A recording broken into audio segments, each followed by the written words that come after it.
Welcome to another episode of Marketing School. I'm Eric Su. And I'm Neil Patel. And today we're going to talk about how you can build links without being sleazy. So I guess I'll kick things off first.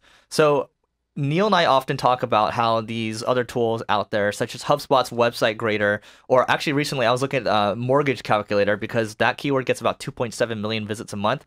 And the first ranking for a keyword like mortgage calculator is garbage calculator. It looks like it's from the 1990s. Is it mortgagecalculator.org? Yeah. Or no, .net, I think. Yeah, .org, I believe, is Aaron Wallace from SEO Book. That's freaking insane. Probably makes so much money. Okay. But just having a simple widget like that, or having a tool, for example, when it's very useful to people, and when you're number one, you build this flywheel. When you're number one, people just link to it more and more and more. That's not you being sleazy. That's you providing utility and filling a gap for people, right? Or you can even do, actually, I'm not going to take this from Neil. You can even talk about, Neil, what you did with a tool or a couple tools that you have on your site. Well, for me, I just take what other people charge for and I release it for free, and it just generates a shitload of links. Like Uber suggests. Yeah. So what I like doing is you go find what people are paying for that they shouldn't because the costs are so cheap. You go and release them for free and you'll just generate a ton of links. And I took that strategy from HubSpot. It was a guy named Ryan. I forgot his last name. He now works at, is it G2 Crowd or G2 something? I don't know. One of those review sites. And he was just telling me, he's just like, yeah, we take everything that people could be paying for and we just release it for free. Like HubSpot ended up taking Drift and they release a lot of their features for free. They ended up taking Sumo and a lot of their features and release it for free. It's an amazing way to grow your brand and get a ton of links. Yeah, I remember also at the same time, when you think about different widgets you can build out there, I use an example from Yelp.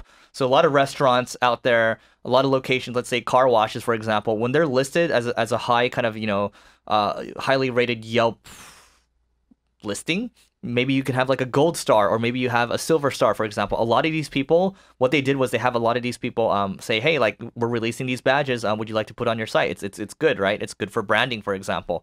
A lot of these people put these links up there, these widgets on there, and they all link back to Yelp, and they built a ton of links that way. Yeah, the other thing to keep in mind when you're building links, most of you guys build them because you're doing email outreach.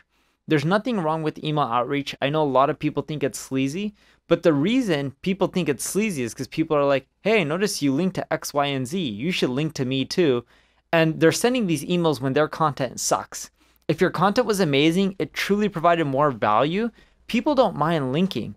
It becomes sleazy when you're just trying to get a link and not provide any value in exchange. Yeah, I think the worst is when people are lazy about it. It's not being sleazy, it's being lazy. So, people read a lot of Neil's posts, and it's funny because I get a lot of outreach from people, and it's the same templates that Neil would mention on like this podcast, for example, or he put in a blog post, and everyone starts to copy each other. It's the same thing with sales outreach. These people were copying like this, oh, it looks like you got hit by, let me know if you got hit by a bus or whatever. It's like, dude, like it's been used like for years and years. So be original with your outreach, please. Just spend a little more time on it. Don't be lazy. Don't think that just because you read a blog post and you can just copy and paste what other people are putting out there, it's not going to work, especially with people that are smart. And what I would say to combat that is aim to build a relationship with people, and then you'll get all the links that you want. It's much easier to build a relationship and like a friendship versus just trying to reach out for links all the time, right? That it works, right? You can hit it with brute force. You can build like a link building army using Upwork, but that starts to feel sleazy. Yeah, another thing you can end up doing too is if you want to build links, use data. And here's what I mean. You have competitors. Take your most common competitors, the ones that are popular and doing better than you, put them into Ahrefs, go look for all the people who link to all your competitors. If someone links to 2 or 3 of your competitors, there's a much higher chance that they're willing to link to you.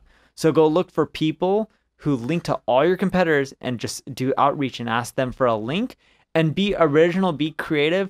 Make sure when you're trying to convince them to link to you as well, you're giving them a good reason. They're linking to all your competitors. They know your space well. So if you have a shitty product or service, you're not giving a good reason, they're probably not going to link to you. All right. I don't have anything else from my side. Do you? Nope. All right. singlegrain.com/survey. Help us make this podcast better for you so you can get even better at marketing. And we'll see you tomorrow.